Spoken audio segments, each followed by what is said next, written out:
Wonderful. Let's just pray for these guys before they share. Father, we thank you so much for Chris and Becky. We thank you for their lives. We thank you, Lord, for everything that you have already done in and through them, Lord. We look forward with expectancy for what's ahead. Lord, we pray as they share, they would have such joy and excitement, and that passion that is within them would just burst forth as they share the beautiful things over in Athens. We pray this in your precious name. Amen.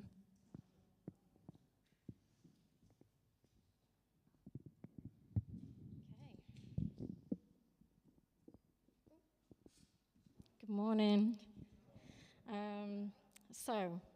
I'm going to try and give you just a little whistle-stop tour of my journey into missions and how we've got to, working with Hellenic Ministries as a couple. It will have to be a whistle-stop tour, and I've got my notes to try and keep me on track because there's a lot of tangents that I could go off on. But before I get started, I'm going to do something very unconventional and tell you all my age. Because the thing is, when we got back from Greece last year, we went to share at one of Chris's friends' churches. And I lost the audience because as I start to share the dates, people are sat in the audience trying to work out how old I am. So in hopes to keep your attention on and keep you focused, I'm turning the big 50 in August this year. So, yeah, it's been a long journey. So I became a Christian when I was 8 years old. My family used to go to Ruskington Church. My grandparents were there, and that's where my journey with Jesus began. And anybody who's been a Christian for a long time will know that life with Jesus is not plain sailing. It is a journey. And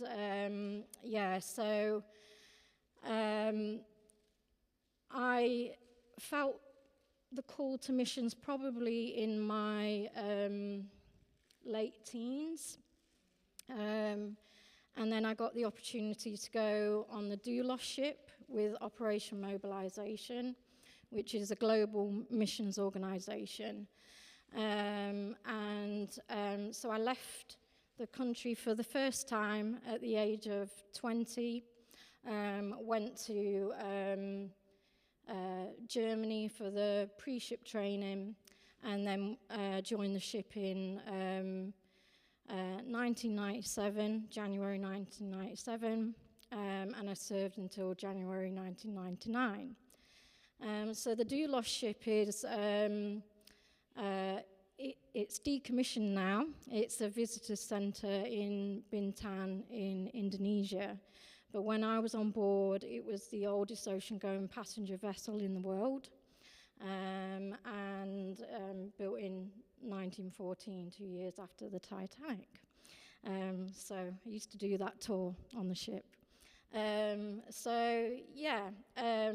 Visiting, taking the gospel, big book exhibition on board, and we used to take the gospel around Asia, Australia, Singapore, Philippines, India, the Arabian Gulf, Africa. And so it was a real eye-opener into world missions and what God is doing throughout the world in missions. I kind of grew up on board, experienced the Lord in a real deeper way. Then towards the end of the ship, I felt called into to go to South Africa, and I got the opportunity to go to Bible college there. And that was from 2001 to 2003. I worked for OM a little bit in between, and then after the ship, a whole lot of life happened. Got married, had children, two boys, and went through a divorce. And at that time in my life, I felt a bit shipwrecked in my life, really questioning, what journey I'd been on and what was happening now in my life, as my life seemed to be falling apart. And then I met Chris. Chris came into my life, and we got married in 2016, and we actually celebrated our 10-year anniversary on the 5th of April, when it was Baptism Sunday here, which I thought was really a special moment. And then from 2023 to 2025, we went through a really rough patch in our life, in our personal life. I can't go into details, but it was a real dark time for us and a real difficult time for us. And I was sat at work. I worked on a front desk, 2023.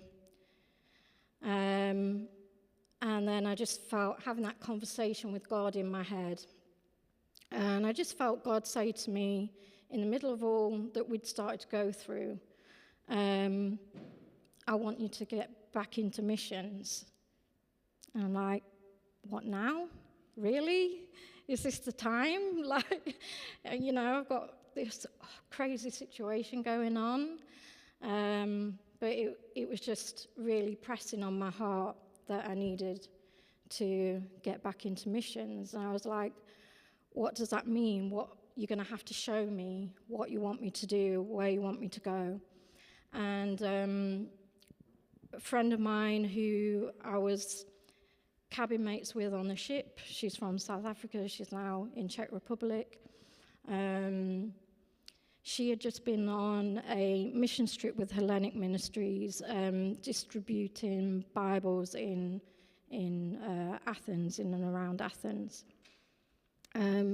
telling me all about it. So there I was at work, and I just found myself Googling, not using work computers for personal use, obviously. But yeah, Googling Hellenic Ministries. And then, so Hellenic basically stands for all things Greek. So it encompasses Greek people, Greek culture, Greek language, so all things Greek. And they have different projects in and around Athens and to the Greek islands as well. So I just found myself filling in the contact form, and then I just said a little quick prayer. Well, Lord, if this is what you want me to do, you're going to have to open the door and show me where to go. The next thing, I got an email through from a lady called Luciana, who I'll show you a bit later. She invited me to do a video call. I did the video call with her, and she told me about the project she manages, which is the Petaluma Center. So I don't know if we can bring up the Petaluma slide. So so Petaluma, this is the Greek language. I don't know how you, but in our alphabet, it's Petaluma. And the hands make up a butterfly, because Petaluma means butterfly in Greek. So the ministry seeks to bring transformation to the people that they serve. So that's Petaluma. So if we can move on to the next slide, thank you. So the lady on my left is Luciana, and the lady on my right is Sarah. Sarah's a missionary from England, and she was called quite a while ago to missions in Greece. She's been there many years. And she is really the visionary behind the work in Greece. So Petaluma is an education centre for women and children in a Roma settlement just outside Athens, about an hour and a half, something like that, outside of Athens. Now, the Roma people are gypsies, but they are a very stigmatized and marginalized people group. There's a lot of negative connotations around the word gypsy as well, so we just refer to them as the Roma people or Roma community. So where Petaluma is, it's in the heart of the settlement, and again we'll show you some pictures in a little while of the settlement. But Luciana is originally from Brazil, and again has amazing testimony of how God led her to Greece to manage the Petaluma Centre. They started off with a building in the heart of the settlement, another building that Chris will talk about later, and that was to help the pregnant women.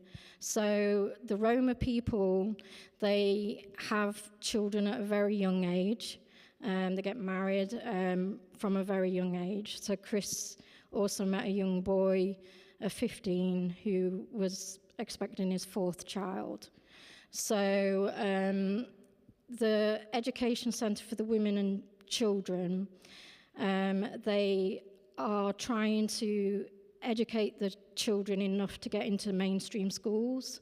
So they've had to build up relationships with the schools as well, because a lot of the schools didn't want to have the Roma children, and still some schools won't, the headmasters and things won't accept the Roma children. But the team have built up the relationships over the years. But the first building, the initial plan was to plant a church there. But again, because of trying to get into the culture, that has been quite a difficult thing to do. So they started off helping the women that were pregnant, because some of the girls obviously wanted to go through abortions and things like that. So they tried to draw alongside the girls and help them through what they were going through. And as they were in this one building, there was the need, so many children just coming to the door. They used to throw stones at the door because they wanted the attention of Sarah and the people inside.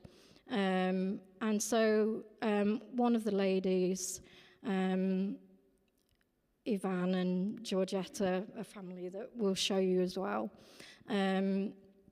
their daughter started teaching the children. And there was more and more coming every day.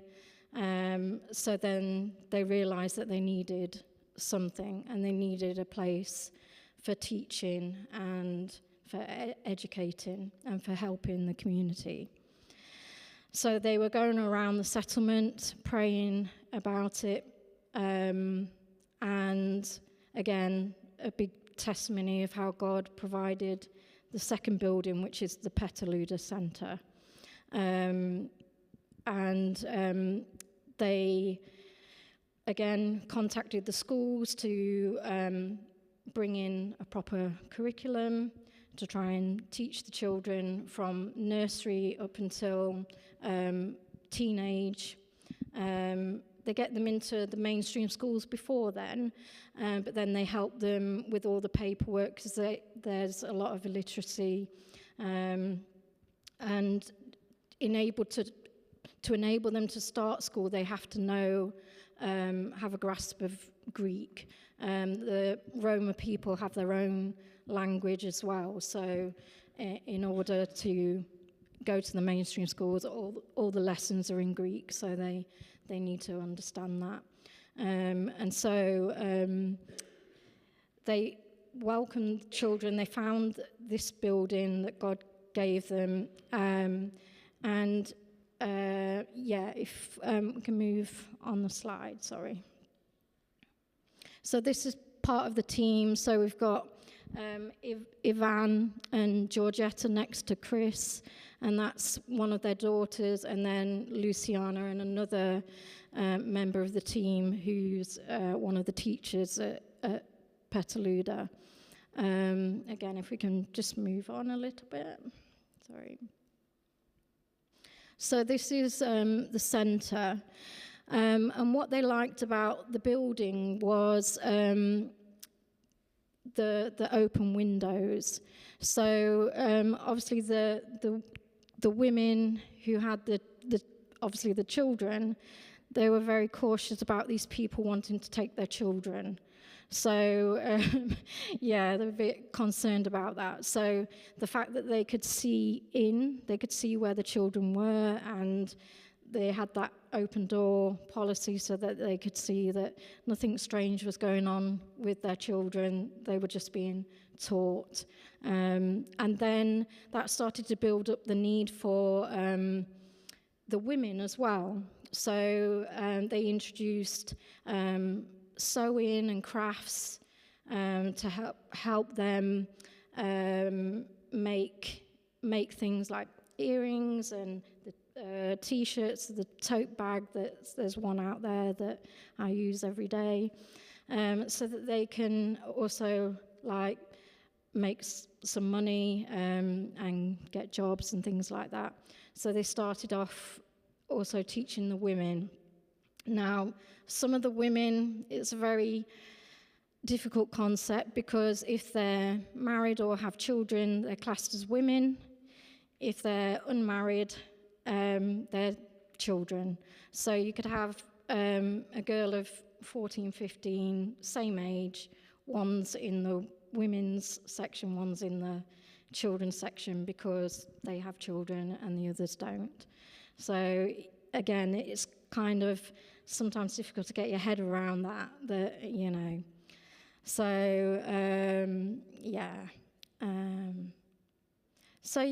It's used for teaching. Like I say, they teach the language and all the lessons that they'll need, and then they also help the children, like I say, with the paperwork, with the legalities of getting into schools. They also help them sign up to doctors to get them registered, so that they can obviously get medical treatment and things when they need, and access to the hospitals if they have complications with their pregnancies and things like that. It's been a very long journey for them to get to where they are now, but it's a full-on curriculum that they teach at the centre. And then when I got the opportunity to go in 2024, like I say, Luciana contacted me and she told me all about the Petaluma Centre, and I had the opportunity to go in 2024 for the first time. And that was kind of like dipping my toe back into that missions experience. And what I noticed when I was there, and Luciana shared with me, is that they get a lot of volunteers over from America, like groups of younger people that will go for like a church project or an experience, like a missions experience, but it's just that short term. And because it's groups of younger people, they have to manage them more with what they can do to help at the centre. So Luciana explained to me that, I don't want this to sound like big-headed, but they appreciated having me there because I was able to just work off my own initiative, looking after the children while the parents are in their sewing lessons. They've got a nursery, so looking after the children and not needing to be instructed or managed, that I could just help and see what was needed. I don't know if there's other pictures. Move on. Yeah, so this is some of the classrooms. You've got the nursery on this side, and yeah, just another classroom, and there's a sewing room and that as well. Can move on. Yeah, so every morning they go and collect the children in the minibus. Not a lot of health and safety, I'm afraid. Yeah, so the children just pile in the minibus, and yeah, they go and collect them from the settlement. Can move on. Yeah, some of the children having their lessons, and obviously it gets very hot in Greece, so they get paddling pool time as well, so have to lather them up in sunscreen and all of those things. But yeah, some of the children learning. Can move on a bit. Thank you.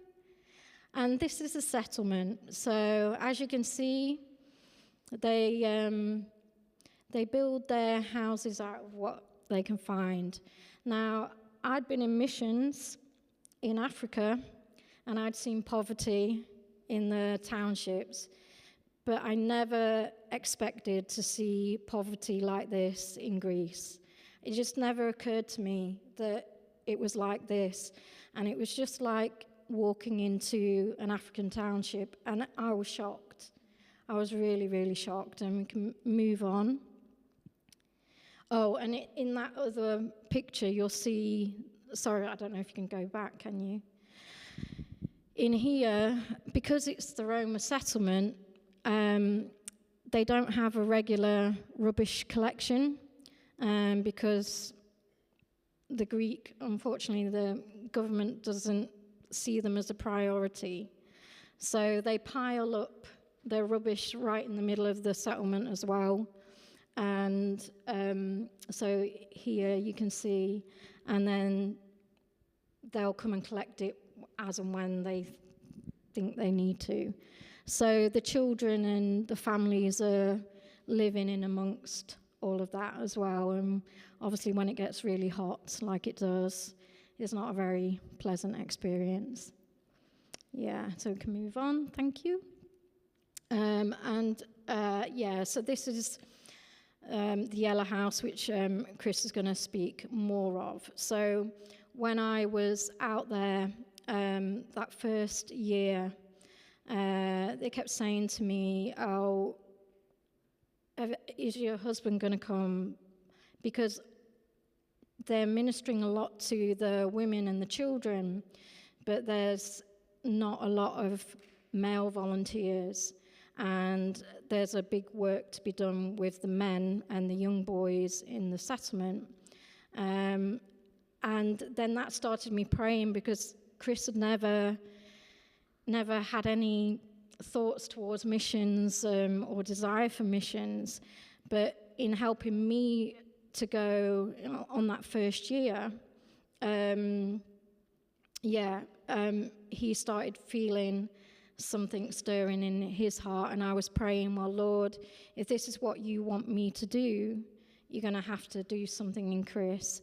And so that first year I went, Chris was at a Christian conference, and he found himself in the missions seminars and feeling something bubbling in him for missions. And then that ended up with him coming with me in 2025. So then I'll let him share some of his experience.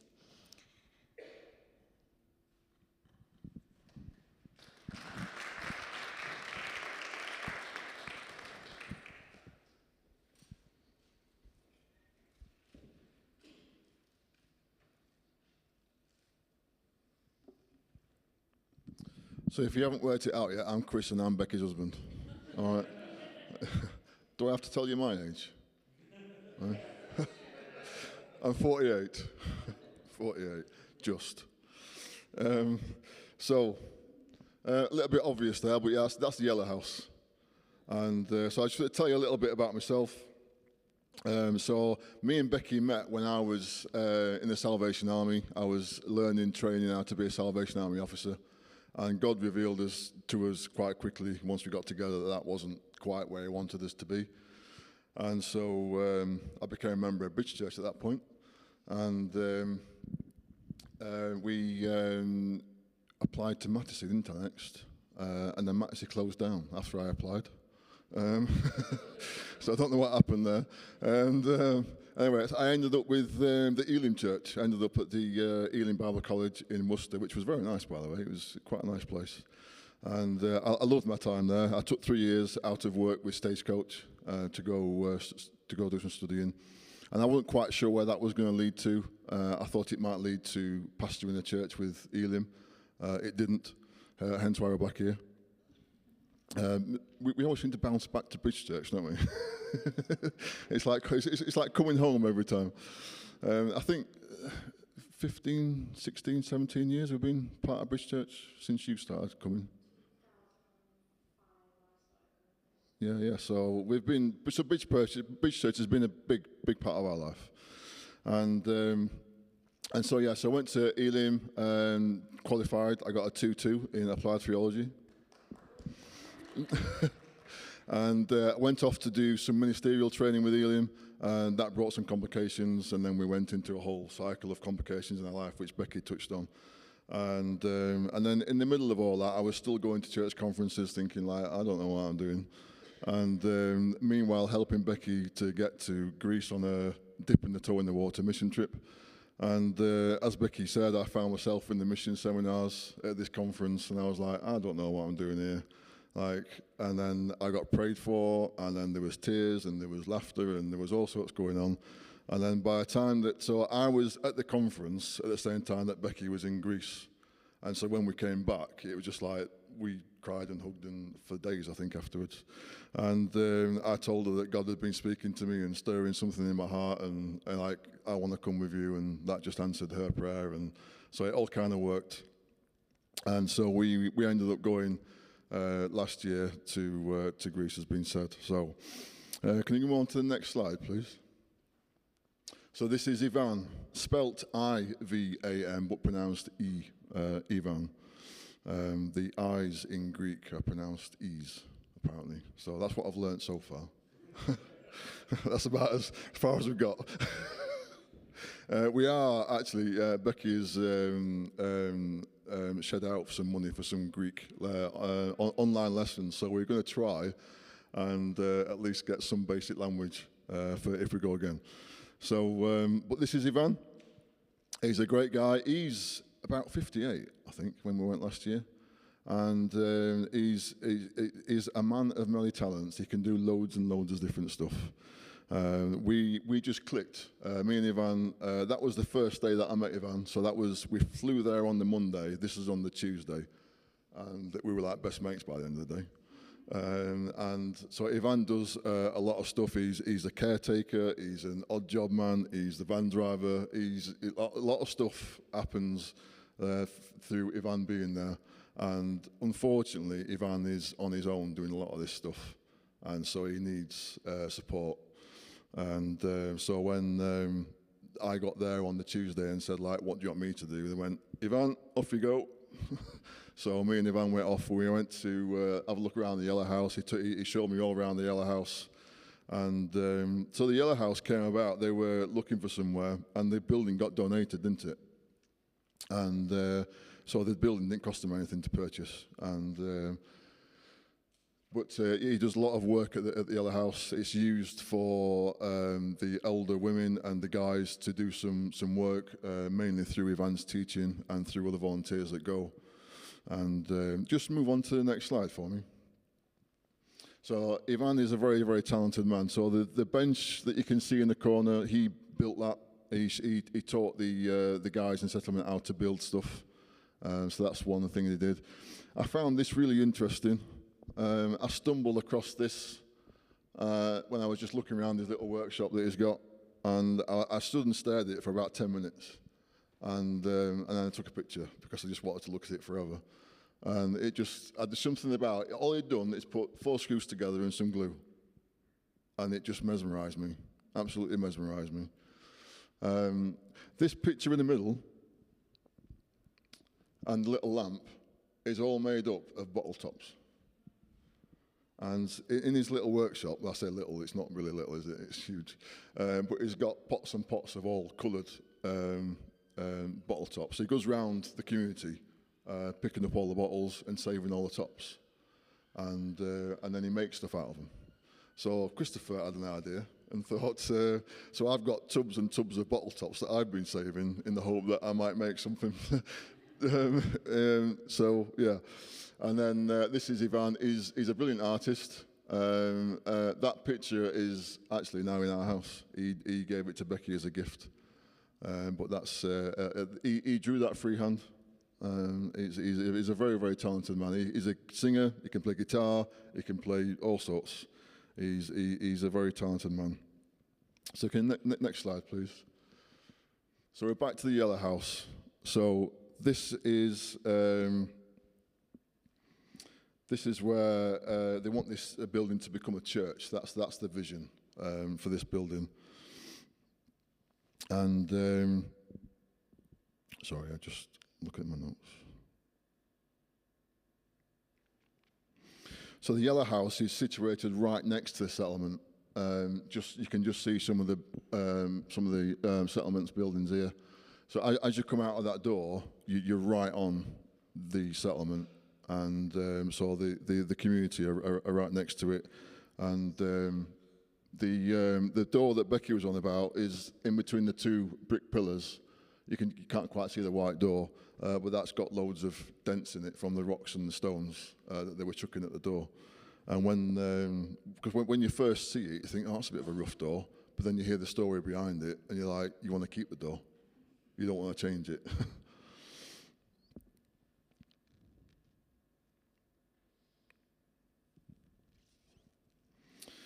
Just move on to the next slide.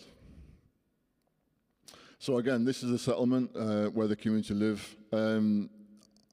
There was, I think, about halfway through. We went for 2 weeks, didn't we? It was about halfway through, and I just decided I wanted to just go have a walk. I wanted to have a walk round, and I said, "Is it safe for me to go walk around the settlement?" And Ivan said, "No, it's not."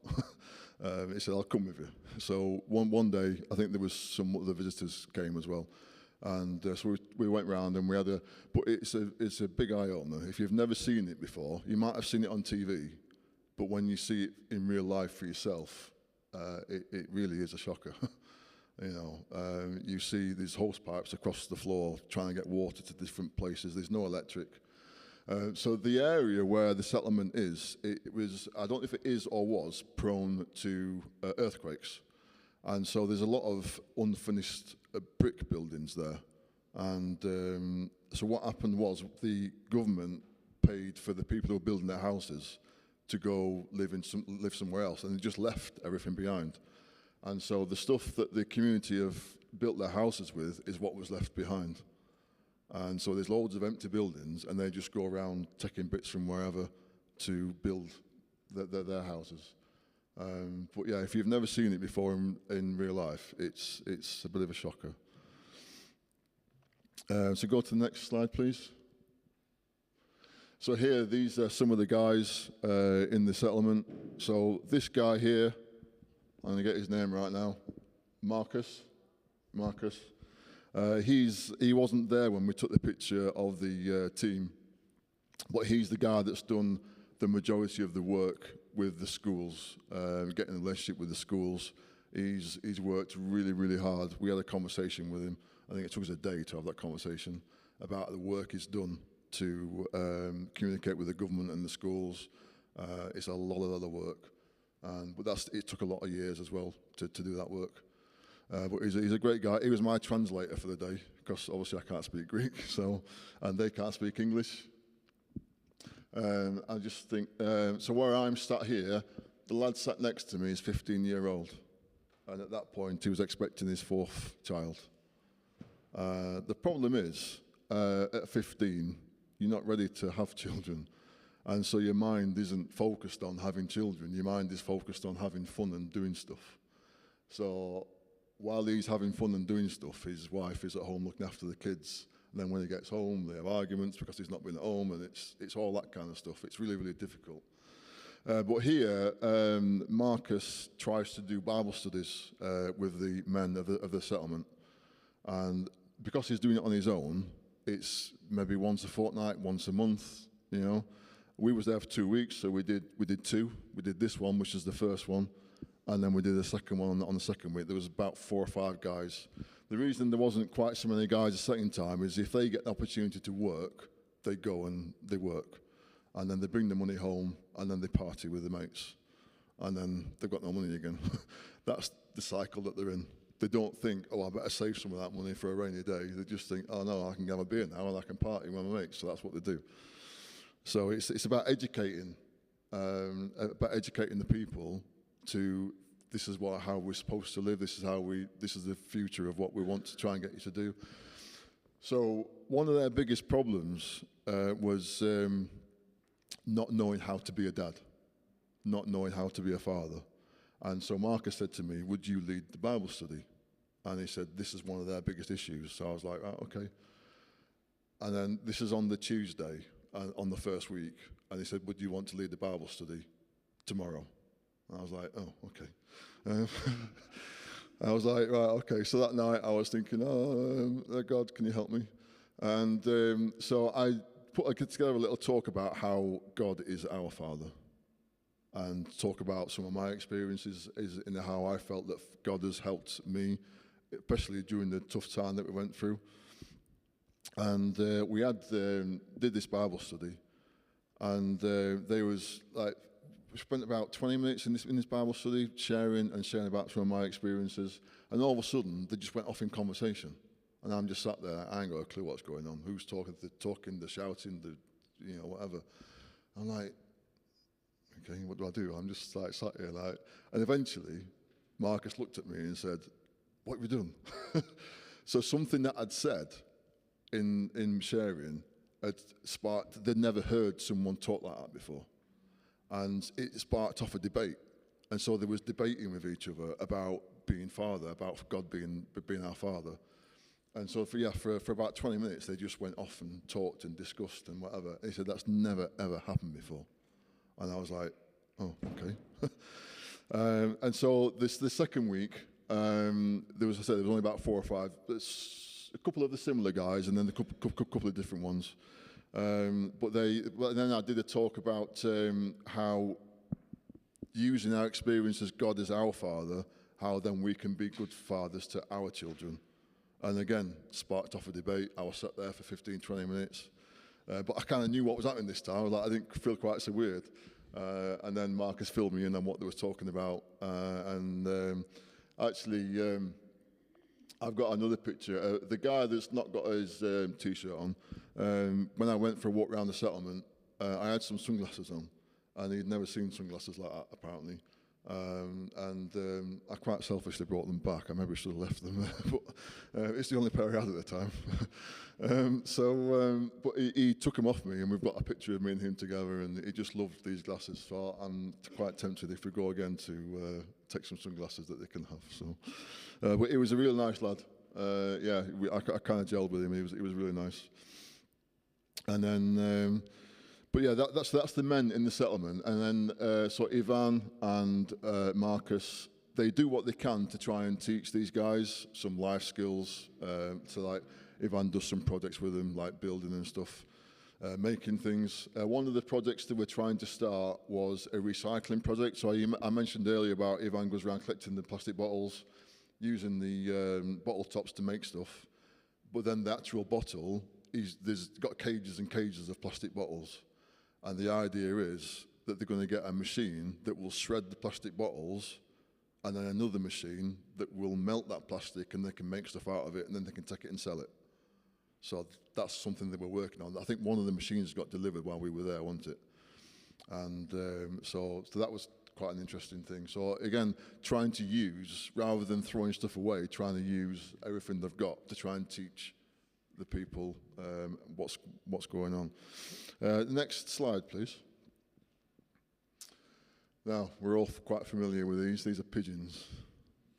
So one of the problems with the Yellow House is they want to make it a church, but the pigeons have claimed it as their home.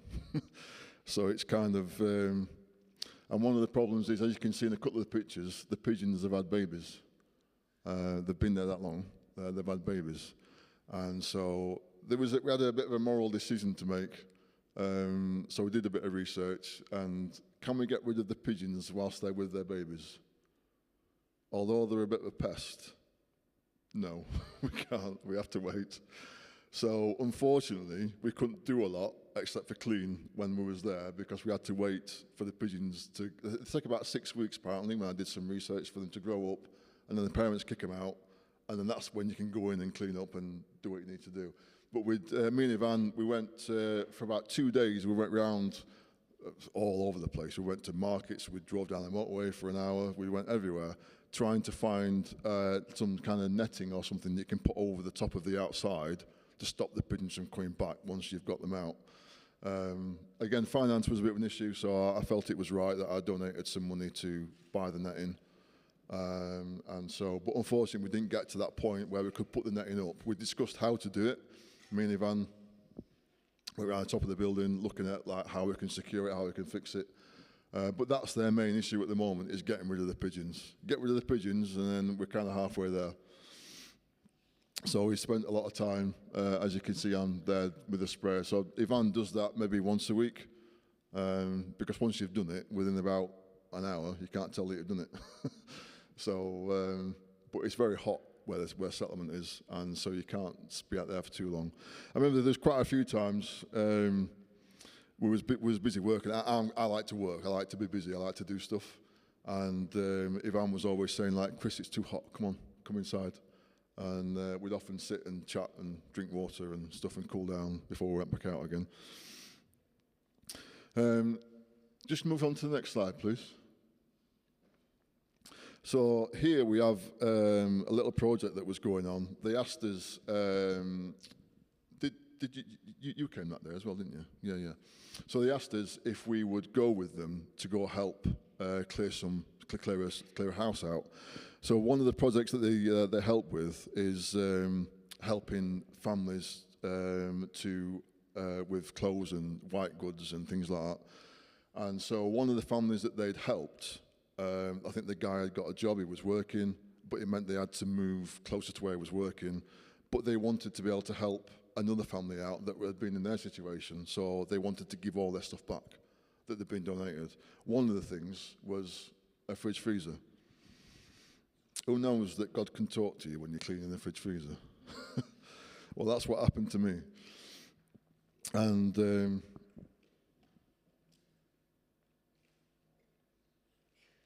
so I'm there cleaning this fridge freezer. Ivan's putting this table together. And then all of a sudden, I find myself singing that song, My Lighthouse.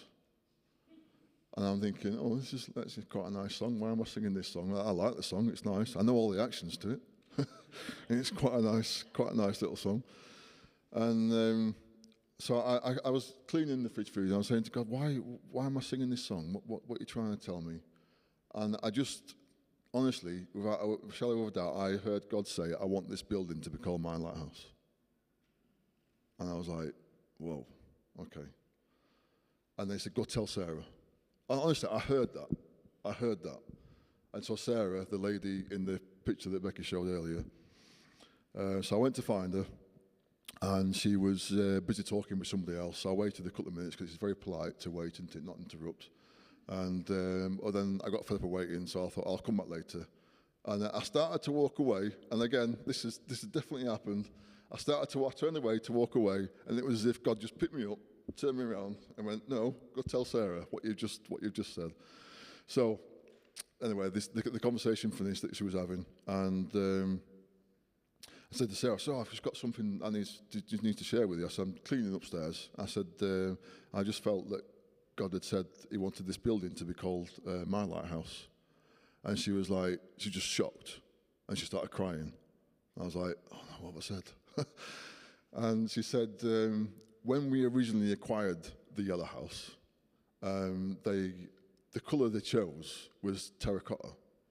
And so then they got with the people who were decorating it for them and said, like, "Can you paint this building?" "Yeah, this is the colour." "Yeah, no problem." When they came back, it was yellow, hence why it's called the Yellow House. But because it was yellow and it's at the top of the hill, the community had referred to it as the lighthouse. And I was like, and then both me and Sarah was crying. I was like, "Oh, what do we do now then?" And I love my T-shirts. I love my logo T-shirts. Anybody who knows me, I love wearing them. And so one of the things I'd like to do is to get a T-shirt made with My Lighthouse in Greek and English and stuff. And just go on to the next slide. Oh, it's there. So this picture here, our good friend Ivan painted this picture. All from freehand. There was no pictures to follow. He just painted this picture. And he's got that hung up in his workshop. And so when all the dots started to connect, so he painted this off the back of the community referring to the building as a lighthouse. Amazing picture for someone to be just drawing it from freehand. And so where that leads us to, I'm not quite sure, as regards to it becoming a building called a lighthouse as a church, maybe one day, who knows. Just go on to the next slide, please. So here, there's just a short video, only a few seconds. This is the view from the top of the Yellow House.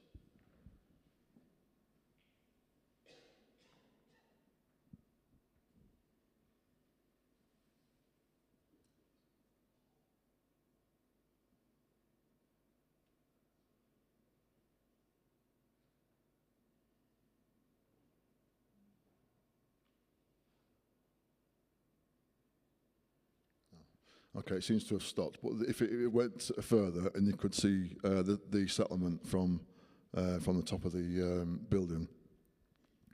But I was talking on that video as well, saying that from the top of the hill, and then you're on top of the building, you can see all around the area, just like a lighthouse can. And I just thought the whole thing just connected. And I think shortly after taking the video, I was in tears again. And so Becky mentioned about me going on mission. Never done mission before. This is my first ever mission trip. I remember thinking when I was trained to become a church pastor and that I might support a mission as a pastor or something like that, but never thought that I'd go on mission. And then so when I actually found myself there, at the end, I think it was the Friday of the first week. So we'd been there, got there Monday, and on the Friday, we'd had a brief conversation about the second week, and then my thought went to, that means I'm going home after the second week, and I didn't want to. I burst into tears, I don't want to go home. I had to actually walk away from the conversation because I was just the thought of leaving this place to come back home, I was just I don't want to do it. So then Becky started crying because she's God's answered our prayers, and so it kind of everything kind of worked. So, what's next? Next slide. Ooh, stuck. But so what's next for us? So you can come back.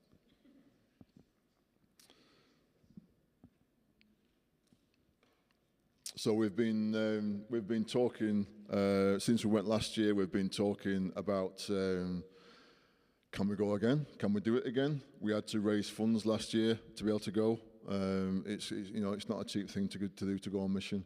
We had a lot of support last year, and we've had a bit of a turmoil again, haven't we? But in the end, we have committed to going again this year. So 6 weeks on Monday, fingers crossed, because of the fuel situation, we are praying that God will allow us to go. So we've booked it and sorted it. We're currently raising funds to fund our mission trip. And we are going to go again. Do you want to say anything about that? So when we were there last year, we are going to wrap up really quickly. But yeah, again, in the second week, we were just at the apartment where we were staying.